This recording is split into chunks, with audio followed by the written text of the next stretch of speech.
श्री कृष्ण के उपदेशों को यदि जीवन में उतार लिया तो समझिए आपने सफलता के मार्ग पर आने वाली हर बाधाओं को दूर करने का ज्ञान प्राप्त कर लिया। इसलिए कृष्ण के ये उपदेश सफलता की कुंजी कहलाते हैं। श्रीमद् भगवत गीता में जीवन का सार है, साथ ही इसमें सफलता प्राप्त करने के कई राज छिपे हैं। महाभारत के युद्ध में भगवान श्री कृष्ण ने अर्जुन को गीता के उपदेश सुनाए थे, जिससे पांडव कौरवों की सेना को पराजित करने में सफल हुए। गीता में श्री कृष्ण द्वारा दिए इन उपदेशों में सफलता का मंत्र समाहित है। इन उपदेशों को जिसने जीवन में उतार लिया उसे सफलता हासिल करने से कोई नहीं रोक सकता। अर्जुन जब महाभारत युद्ध के समय असमंजस में थे, तब श्री कृष्ण ने उन्हें कई उपदेश दिए। कृष्ण के इन्हीं उपदेशों को सफलता का मूल मंत्र कहा गया है, जिसे हर व्यक्ति को जरूर जानना चाहिए। गीता उपदेश में कृष्ण द्वारा बताए श्लोकों में एक में उन्होंने क्रोध पर नियंत्रण रखना बताया है।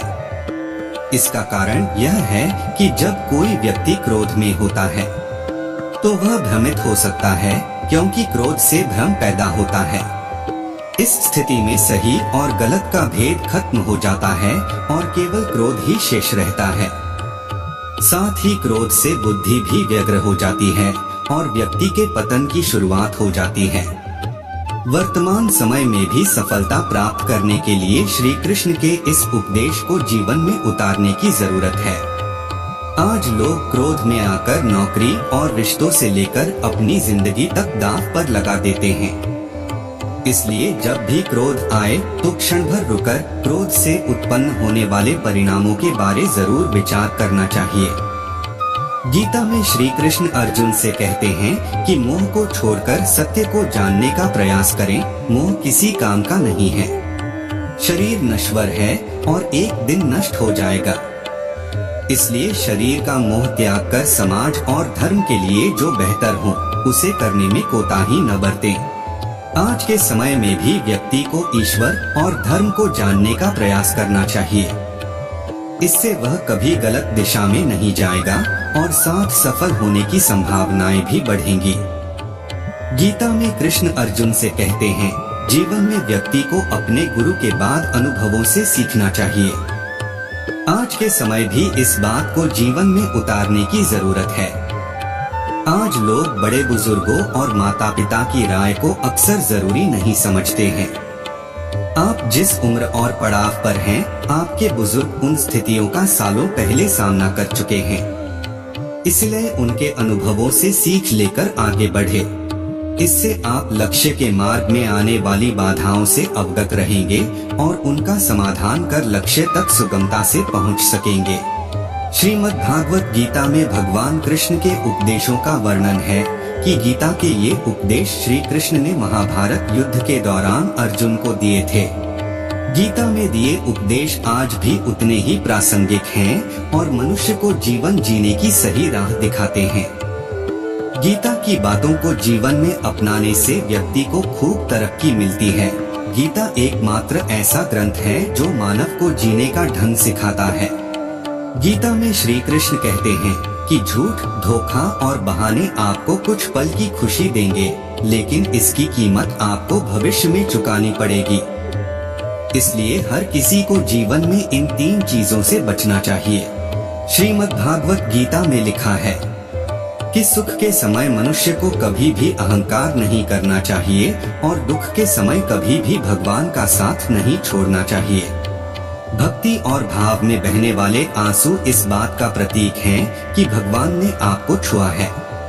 कोई व्यक्ति कितना भी मजबूत क्यों ना हो, लेकिन अंदर से वो कितना कमजोर है, यह बात श्री कृष्ण ही जानते हैं। ईश्वर जब किसी पर कृपा बरसाता है तो उसे मनुष्य योनि देता है। मनुष्य योनि अनमोल है, क्योंकि इसी रूप में मोक्ष की प्राप्ति संभव है। जीवन के ये 3 मंत्र हर किसी को याद रखने चाहिए। आनंद में कभी किसी को वचन नहीं देना चाहिए, क्रोध में कभी किसी को उत्तर नहीं देना चाहिए और दुख में कभी कोई महत्वपूर्ण निर्णय नहीं लेना चाहिए। गीता में लिखा है कि जीवन में कई बार हम बड़ी बड़ी परेशानियों से यूं निकल जाते हैं मानो कोई साथ दे रहा हो। इसी अदृश्य शक्ति का नाम परमात्मा है। गीता में लिखा है कि मनुष्य के लिए बुरी संगत उस कोयले के समान है जो गर्म हो तो हाथ जला देता है और ठंडा हो तो हाथ काले कर देता है। श्री कृष्ण कहते हैं कि जब तक तुम डरते रहोगे तुम्हारे जीवन के फैसले दूसरे लोग लेते रहेंगे। इसलिए अपने डर पर काबू पाकर निडरता पूर्वक आगे बढ़े। दूसरों से मिला प्रेम याद हो या ना हो, लेकिन अपनों से मिला धोखा इंसान कभी नहीं भूलता है। इसलिए अपनों के साथ कुछ भी ऐसा करते समय कई बार सोच लेना चाहिए। गीता में लिखा है कि व्यक्ति को कभी भी अपने कर्मों पर संदेह नहीं करना चाहिए। ऐसा करने से व्यक्ति खुद का सर्वनाश कर बैठता है। सफलता प्राप्त करना चाहते हैं तो जो भी कार्य करें उसे पूरे विश्वास के साथ बिना किसी संदेह के पूरा करें, तभी आप सफलता के पथ पर आगे बढ़ेंगे। गीता में श्री कृष्ण कहते हैं कि किसी भी कार्य में सफलता प्राप्त करने के लिए मन पर नियंत्रण रखना बहुत जरूरी है।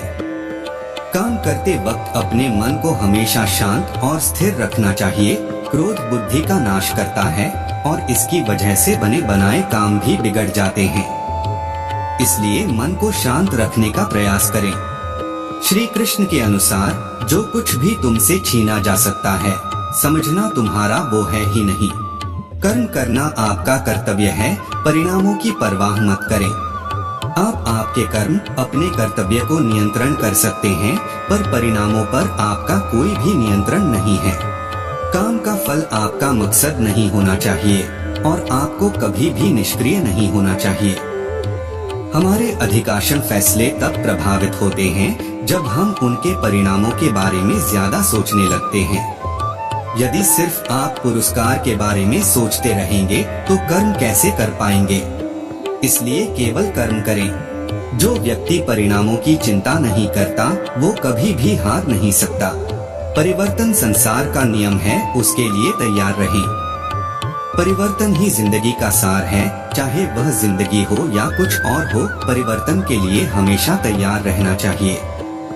यदि आप इसके लिए तैयार नहीं होते तो आप कभी भी आगे नहीं बढ़ सकते। इसलिए परिवर्तन जरूरी है। अपने दिमाग को विचारशील बनाइए और मार्ग में आने वाली मुसीबतों का सामना कीजिए। हमें यह जानना जरूरी है कि राहें कहाँ तक जाएंगी और कहाँ तक ले जाना है। इसलिए हमेशा विचारशील बनकर रहिए। श्री कृष्ण सारी सृष्टि के स्वामी है, फिर भी वे विनम्र थे और अपने बड़ों के प्रति सम्मान दिखाते थे। चाहे वह उनके माता पिता हो, शिक्षक हो या उनके निर्धन मित्र सुदामा, वह उन्हें खुश करने के लिए हमेशा उत्सुक रहते थे। इस वजह से लोग हर जगह उसकी मदद करने को तैयार थे।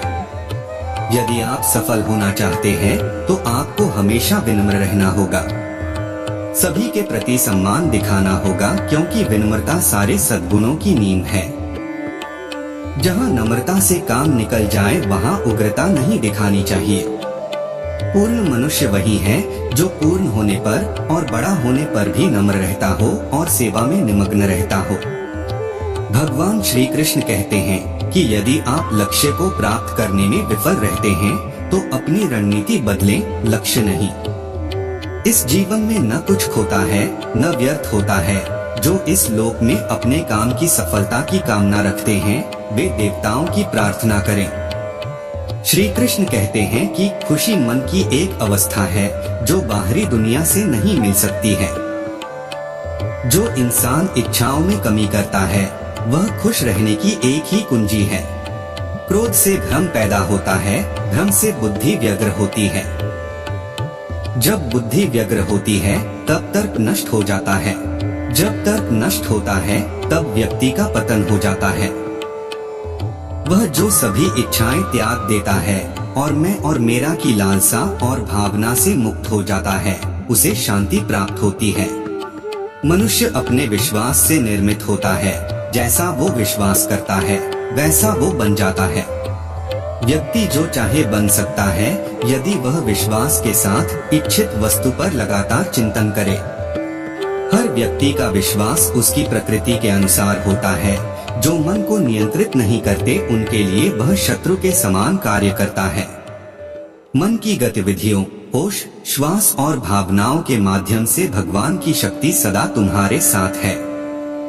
वो लगातार तुम्हें बस एक साधन की तरह प्रयोग करके सभी कार्य कर रही है। मन अशांत है और उसे नियंत्रित करना कठिन है, लेकिन अभ्यास से इसे वश में किया जा सकता है। सर्वोच्च शांति पाने के लिए हमें हमारे कर्मों के सभी परिणाम और लगाव को छोड़ देना चाहिए। केवल मन ही किसी का मित्र और शत्रु होता है। उससे मत डरो जो वास्तविक नहीं है, ना कभी था ना कभी होगा। जो वास्तविक है वो हमेशा था और उसे कभी नष्ट नहीं किया जा सकता। प्रबुद्ध व्यक्ति के लिए गंदगी का ढेर, पत्थर और सोना सभी समान हैं। सदैव संदेह करने वाले व्यक्ति के लिए प्रसन्नता न इस लोक में है, न ही कहीं और होगी। आत्मज्ञान की तलवार से काटकर अपने हृदय से अज्ञान के संदेह को अलग कर दो। अनुशासित रहो, उठो। संदेह, संशय, दुविधा या द्वंद्व में जीने वाले लोग ना तो इस लोक में सुख पाते हैं और न ही परलोक में। उनका जीवन निर्णयहीन, दिशाहीन और भटकाव से भरा रहता है। जन्म लेने वाले के लिए मृत्यु उतनी ही निश्चित है जितनी कि मृत होने वाले के लिए जन्म लेना। इसलिए जो अपरिहार्य अर्थात जो अपना ही नहीं है, उस पर शोक मत करो। ना कोई मरता है, ये सभी निमित्त मात्र हैं। सभी प्राणी जन्म से पहले बिना शरीर के थे, मरने के बाद वो बिना शरीर वाले हो जाएंगे। यह तो बीच में ही शरीर वाले देखे जाते हैं, फिर इनका शोक क्यों करते हो? यह आत्मा किसी काल में भी ना जन्म लेती है और ना मरती है, क्योंकि यह अजन्मी, नित्य, शाश्वत और पुरातन है। शरीर के नाश होने पर भी यह नष्ट नहीं होती है। कभी ऐसा समय नहीं था जब मैं, तुम या ये राजा महाराजा अस्तित्व में नहीं थे। ना ही भविष्य में कभी ऐसा होगा कि हमारा अस्तित्व समाप्त हो जाए। हे अर्जुन, हम दोनों ने कई जन्म लिए हैं, मुझे याद है, लेकिन तुम्हें नहीं। निसंदेह कोई भी मनुष्य किसी भी काल में क्षण मात्र भी बिना कर्म किए नहीं रहता, क्योंकि सारा मनुष्य समुदाय प्रकृतिजनित गुणों द्वारा परवश हुआ कर्म करने के लिए बाध्य किया जाता है।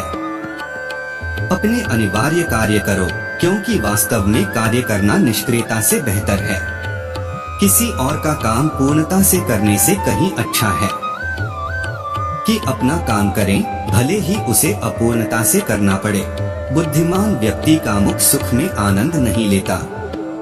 कर्मयोग वास्तव में एक परम रहस्य है। संपूर्ण ब्रह्मांड मेरे ही अंदर है। मेरी इच्छा से ही यह फिर से प्रकट होता है और अंत में मेरी इच्छा से ही इसका अंत हो जाता है। मेरे लिए न कोई घृणित है न प्रिय, किंतु जो व्यक्ति भक्ति के साथ मेरी पूजा करते हैं वो मेरे साथ हैं और मैं भी उनके साथ हूँ। बुरे कर्म करने वाले, सबसे नीच व्यक्ति जो राक्षसी प्रवृत्तियों से जुड़े हुए हैं और जिनकी बुद्धि माया ने हर ली है, वो मेरी पूजा या मुझे पाने का प्रयास नहीं करते। हे अर्जुन, कल्पों के अंत में सब भूत मेरी प्रकृति को प्राप्त होते हैं, अर्थात प्रकृति में लीन होते हैं और कल्पों के आदि में उनको मैं फिर रचता हूँ। मैं उन्हें ज्ञान देता हूँ जो सदा मुझसे जुड़े रहते हैं और जो मुझसे प्रेम करते हैं। मैं सभी प्राणियों को समान रूप से देखता हूँ, न कोई मुझे कम प्रिय है न अधिक। लेकिन जो मेरी प्रेम पूर्वक आराधना करते हैं वो मेरे भीतर रहते हैं और मैं उनके जीवन में आता हूँ। मेरी कृपा से कोई सभी कर्तव्यों का निर्वाह करते हुए भी बस मेरी शरण में आकर अनंत अविनाशी निवास को प्राप्त करता है। हे अर्जुन, केवल भाग्यशाली योद्धा ही ऐसा युद्ध लड़ने का अवसर पाते हैं जो स्वर्ग के द्वार के समान है। भगवान प्रत्येक वस्तु में है और सबके ऊपर भी। प्रबुद्ध व्यक्ति सिवाय ईश्वर के किसी और पर निर्भर नहीं करता। सभी काम छोड़कर बस भगवान में पूर्ण रूप से समर्पित हो जाओ। मैं तुम्हें सभी पापों से मुक्त कर दूंगा। जो कोई भी जिस किसी भी देवता की पूजा विश्वास के साथ करने की इच्छा रखता है, मैं उसका विश्वास उसी देवता में दृढ़ कर देता हूँ। हे अर्जुन, मैं भूत, वर्तमान और भविष्य के सभी प्राणियों को जानता हूँ, किंतु वास्तविकता में कोई मुझे नहीं जानता। ईश्वर एक अदृश्य एवं अकथनीय शक्ति है जिससे संसार की उत्पत्ति, पालन एवं लय होता है। हम आशा करते हैं हमारी यह वीडियो आपको पसंद आई।